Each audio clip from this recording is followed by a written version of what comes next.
Hello students, मैं अच्छी तरह से जानता हूं कि इस टॉपिक पे काफ़ी दिनों बाद वीडियो अपलोड हो रही है। इवन इतने दिनों बाद वीडियो अपलोड हो रही है कि क्लास 11th वाले सारे स्टूडेंट क्लास 12th में जाके 12th की तैयारी करना स्टार्ट कर चुके हैं, लेकिन 10th वाले तो 11th में आए ही होंगे ना। तो अगर आप क्लास 11th के या क्लास 12th के स्टूडेंट हो तो आपके लिए एक छोटी सी अनाउंसमेंट है वीडियो के एंड में। फिलहाल वीडियो पे फोकस करते हैं। वीडियो क्या है हमारा, कक्षा 11 का क्रमचय और संचय जो टॉपिक है, पाठ है हमारा, उसके प्रश्नावली 7.4 के प्रश्नों का हल हम करने वाले हैं, समझने वाले हैं। और ये पहले प्रश्न का हल समझने से पहले हम क्रमचय और संचय को अच्छे से समझ लेते हैं। तो क्रमचय क्या है और संचय क्या है, इसको समझते हैं। क्रमचय और संचय दोनों को अच्छे से समझ लेते हैं। सबसे पहले क्रमचय क्या होता है, जैसे मान लो 3 अक्षर का कोई शब्द ले लेते हैं। जैसे मैंने ले लिया CAT, तो 3 अक्षर का ये शब्द है। अब इन 3 अक्षर में से 2 अक्षर, कोई 2 अक्षर लेके हमें अलग अलग शब्द बनाने हो तो हम कुल कितने शब्द बना सकते हैं, इसको हम लोग कहेंगे कुल क्रमचयों की संख्या। मतलब 3 में से कोई 2 अक्षर लेके, 3 अक्षर है ना, इनमें से कोई 2 अक्षर लेके कुल कितने शब्द बना सकते हैं, तो उसको हम कुल क्रमचयों की संख्या कहते हैं। तो कैसे बनाते हैं हम लोग देख लो। ऐसे बना सकते हैं, CA लिख सकते हैं या फिर CT लिख सकते हैं, AC लिख सकते हैं या फिर AT लिख सकते हैं, CT लिख सकते हैं या फिर C वाला तो हो ही चुका है, TA लिख सकते हैं या फिर TC लिख सकते हैं। तो टोटल 6 अक्षर हमारे 6 शब्द बने। ये जानता हूँ ये कोई वैलिड शब्द नहीं है, लेकिन 6 शब्द हमारे बन के तैयार हो गए हैं।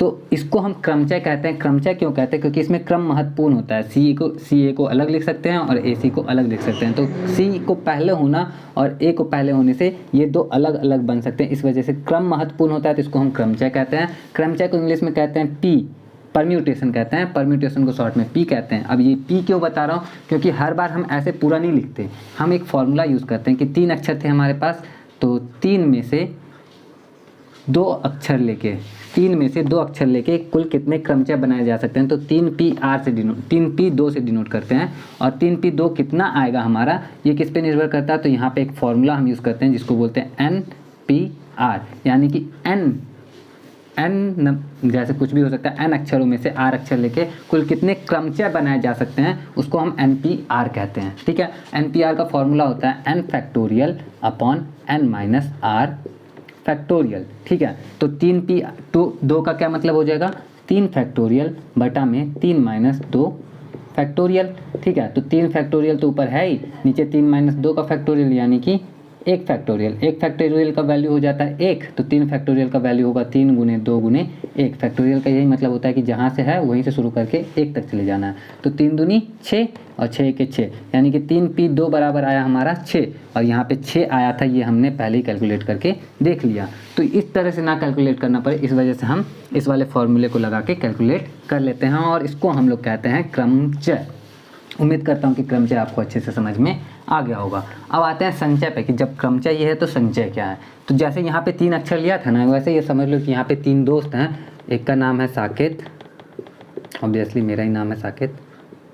दूसरे का नाम है संजीव, ये मेरे दोस्त का नाम है संजीव।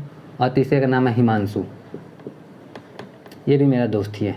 ठीक है, तो साकेत, संजीव और हिमांशु 3 दोस्त हैं। अब इन 3 दोस्तों से कोई 2 दोस्तों को लेके 2 लोगों की टीम बनानी है।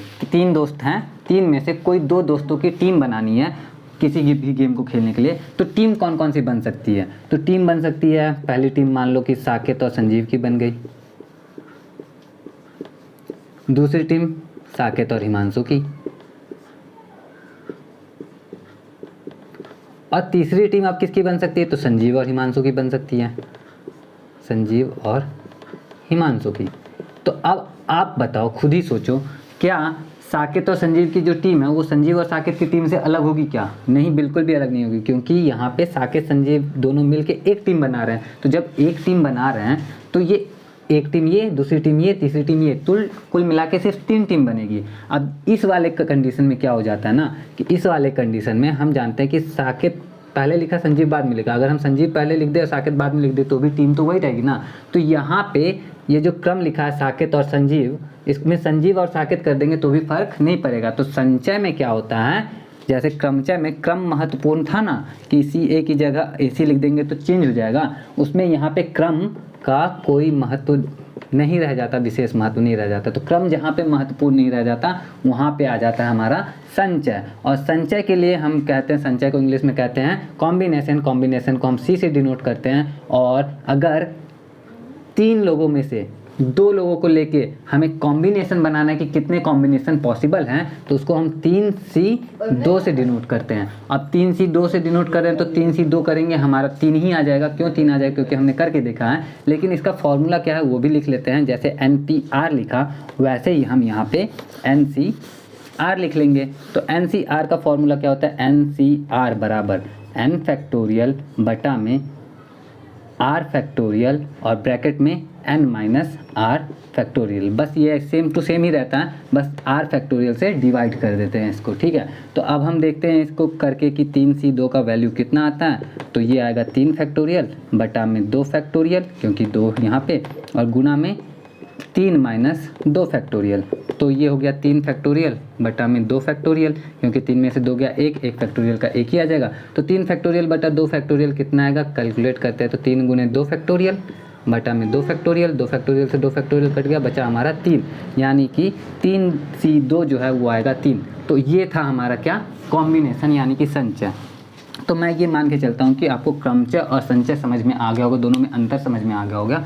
अब आते हैं हम अपने क्वेश्चन पे भी, इस क्वेश्चन को हम कैसे सॉल्व करेंगे। तो देखते हैं क्वेश्चन क्या है हमारा। क्वेश्चन लिखा हुआ है हमारा NC8 बराबर NC2। तो NC2 क्या कीजिए। ऐस कंडीशन में देखो, आप जानते हो कि एक हम जानते हैं कि x स्क्वायर बराबर लिखा हुआ रहता है x पे पावर n। तो यहाँ दोनों को हम तुलना करके लिख देते हैं n बराबर 2, ठीक है। और यहाँ पे हम देख रहे हैं कि NC8 बराबर NC2 लिखा हुआ है, तो हम 8 बराबर 2 डायरेक्टली नहीं लिख सकते। यहीं पे मैं आपको कंफ्यूज करने के लिए एक और चीज़ कर देता हूँ कि अगर मान लो NC8 बराबर NCR होता तो आप R की वैल्यू क्या लिखते? R की वैल्यू 8 लिख देते, तो क्या आपका सही होता? तो सही भी हो सकता था और गलत भी हो सकता है। क्यों गलत हो सकता है ये समझते हैं हम अच्छी तरह से, कि जब NCA जो होता है NCB के बराबर हो तो इसका मतलब होता है कि A प्लस B जो होगा वो बराबर होगा N के। अब इसको याद रखेंगे तो इस पे हमारा बैठाने में सही हो जाएगा कि NC8 बराबर है NC2 के, तो 8 प्लस 2 बराबर होगा N, और N का वैल्यू आ गया हमारा 10। तो अब हमें वैल्यू पूछ रहा है NC2 का, तो NC2 यानी कि 10C2, तो 10 फैक्टोरियल बटा में 2 फैक्टोरियल और ब्रैकेट में 10 माइनस 2 फैक्टोरियल, ठीक है। इसको सॉल्व करते हैं तो 10 फैक्टोरियल बटा में 2 फैक्टोरियल तो है ही, और गुना में 10 में से 2 गया 8 फैक्टोरियल। तो इसको सॉल्व करेंगे तो 10 गुना 9 गुना 8 फैक्टोरियल। हम इसे 1 तक लेके जा सकते थे, लेकिन 8 फैक्टोरियल को भी तो 1 तक लेके जा सकते थे, तो यहाँ पे हमने रोक दिया। अब यहाँ पे 2 फैक्टोरियल तो है ही और गुना में 8 फैक्टोरियल तो है ही। 8 फैक्टोरियल से 8 फैक्टोरियल कैंसिल हो गया, और 2 से हम 10 को काटेंगे क्योंकि 2 फैक्टोरियल का वैल्यू 2 ही होता है, तो 2 से 10 को काटेंगे तो आएगा 5, बचे 9 बचे 45, यानी कि NC2 का जो वैल्यू होगा वो होगा 45, और ये हमारा करेक्ट आंसर होगा। तो अगर आपको ये समझ में आया है कि कैसे हुआ, अगर मैं बहुत ज़्यादा तेज़ ना बोल गया, समझ में आया हो तो वीडियो को लाइक ज़रूर करना। और ये तो पहला ही क्वेश्चन का सॉल्यूशन है, और भी क्वेश्चन के सॉल्यूशन आएंगे, तो उसके लिए अपडेटेड रहने के लिए वैसे देख लेता हूँ रिकॉर्ड हो रही है या नहीं। हाँ, तो वीडियो रिकॉर्ड हो रही है। तो अगर अपडेटेड रहना हो और भी क्वेश्चंस के लिए तो चैनल को सब्सक्राइब भी कर लेना। अब से हर शनिवार को, मैंने बोला था अनाउंसमेंट करना है ना एक इम्पॉर्टेंट क्लास 11th और क्लास 12th के लिए, तो अब से मैं हर सैटरडे को क्लास 11th की हर सैटरडे को शाम 7 बजे वीडियो अपलोड कर दूंगा। किसकी? क्लास 11th की, हर सैटरडे को। और ये मैं तब तक करता रहूँगा जब तक उस बुक के, क्लास 11th वाली बुक के सारे क्वेश्चन के सॉल्यूशन हो नहीं जाते। और ये मैं वादा करता हूँ अपने आप से क्या हुआ वादा मैं अच्छे से निभाने की कोशिश करूँगा। और 12th वालों के लिए अनाउंसमेंट क्या है कि मैं जल्दी ही, जब ये 3-4 क्लास जब इसका सैटरडे को, हर सैटरडे को आ जाएगा ना, तो उसके बाद मैं 12th वालों के लिए भी वीडियोज़ अपलोड करना शुरू करूँगा। और वो भी सप्ताह के किसी एक दिन को टारगेट करके वीडियो बनाऊँगा, और हर सप्ताह में, हर हफ्ते उस दिन वीडियो मैं अपलोड कर दूंगा। तो उसके लिए अगर आपको अपडेटेड रहना हो तो चैनल को सब्सक्राइब कर लेना, और अपने दोस्तों से भी शेयर करना, उनकी भी हेल्प हो जाएगी थोड़ी बहुत, अगर तुमको लगता है कि हाँ ये हेल्पफुल वीडियो है तो आज की वीडियो के लिए मैं इतना ही रखता हूँ। मिलता हूँ नेक्स्ट सैटरडे आप लोगों से, तब तक के लिए जय हिंद।